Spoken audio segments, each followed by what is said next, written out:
Hi, we're making pineapple curry. 1/4 of this pineapple, 2 cups of water,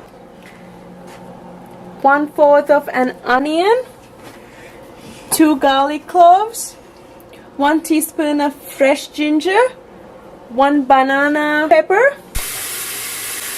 We cooked the spices for 15 minutes. We added the pineapples now with the 2 cups of water.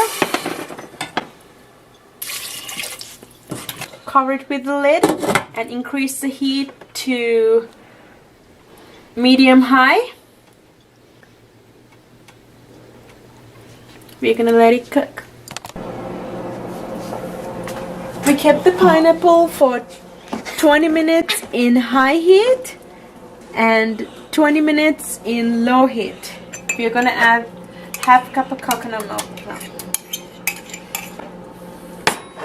That's it. Pineapple curry is ready. Okay.